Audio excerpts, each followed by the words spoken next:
அல்லாஹ்விடத்திலே துஆ கேட்கின்ற பொழுது வருங்காலத்தை நினைத்து இறைவா அந்த கவலைப்படுவதை விட்டும் நான் உன்னிடம் பாதுகாப்பு கோருகிறேன், அல்லது கடந்த காலத்தில் நடந்து விட்டதை நினைத்து கவலைப்படுவதை விட்டும் நான் உன்னிடம் பாதுகாப்பு கோருகிறேன் என்று இறைவனிடத்திலே ஸல்லல்லாஹு அலைஹி வஸல்லம் அவர்கள் பிரார்த்தித்தார்கள். நாமும் பிரார்த்தனை புரிய வேண்டும். இப்படி கவலைப்படுகின்ற பொழுது மனிதன் என்ன செய்வான் அப்படின்னா, கவலையிலேயே தமது வாழ்வை கழித்து விடுவான். அதன் மூலமாக நல்லவங்கள் புரிய மாட்டான். ஒரே கவலையில ஒரு மனுஷன் இருக்கின்ற பொழுது வருங்காலத்தை நினைத்தோ கடந்த காலத்தை நினைத்தோ ஒரு மனிதன் கவலையில் அகப்பட்டு கொண்டிருக்கின்ற பொழுது அவன் நன்மை புரிய மாட்டான். நன்மை அவனிடமிருந்து அப்படியே தப்பித்து விடுகிறது. அதோடு மாத்திரமல்ல, ஒரு மனிதன் கவலைப்படுகின்ற பொழுது இறைவனுக்கு கட்டுப்பட்டு நடப்பதை விட்டோம், அந்த கவலை அவனை அப்படியே திருப்பி விடுகிறது. தொழுகைக்கு வர மாட்டான். ஒரே கவலையில் இருக்கிறான். கடந்த காலத்தை நினைச்சோ வருங்காலத்தை நினைச்சோ ஒரு மனுஷன் கவலையில் இருந்தான் அப்படின்னா என்ன செய்வான்? இறைவனுக்கு கட்டுப்பட்டு நடக்கக்கூடிய விஷயத்தில் அவனை அந்த இரண்டும் பாராமுகமாக ஆக்கிவிடுகிறது. கடமையான அந்த செயல்களை செய்வதை விட்டோ அவனை திருப்பி விடுகிறது.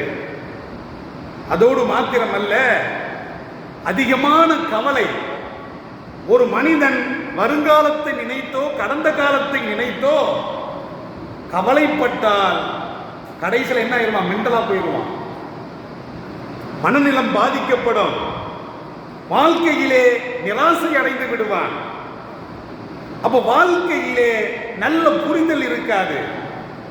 வாழ்க்கையை அவன் அவசகுணமாக்க அவன் நினைத்து விடுவான்.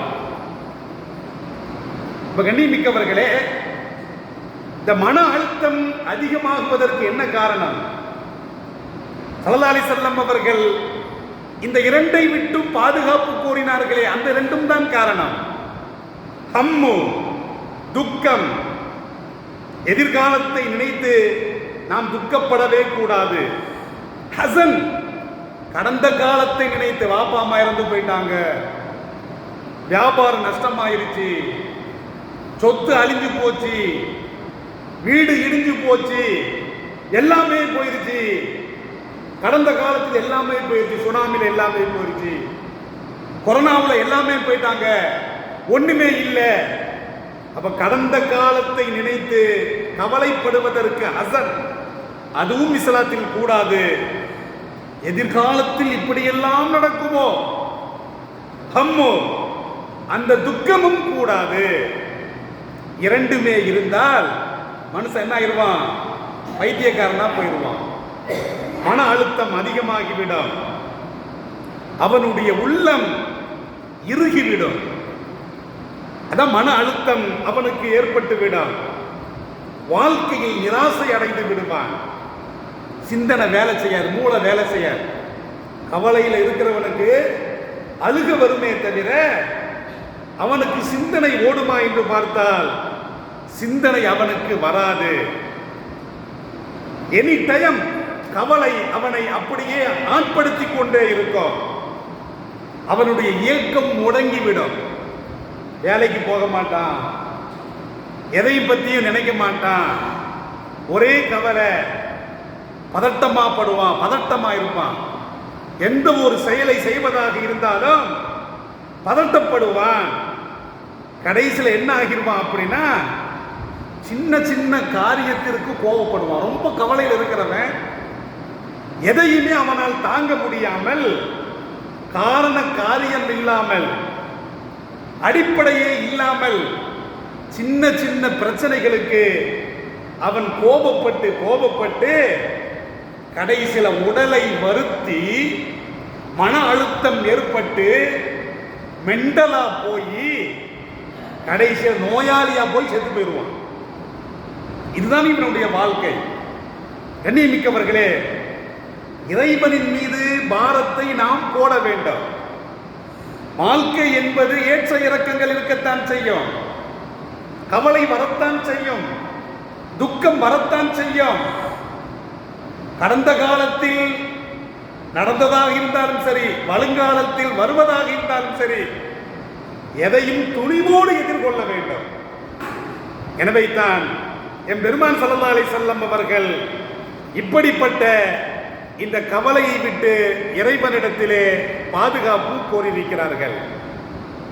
எண்ணிமிக்கவர்களே, துக்கமும் கவலையும் வருகின்ற பொழுது அந்த உள்ளம் பலவீனப்பட்டு அவனுடைய உடம்புல தாக்கத்து இருக்காது, அவனுடைய உடம்புல என்ன இருக்காது, திறன் இருக்காது, ஆற்றல் இருக்காது, ஆற்றலை இழந்து விடுவான்.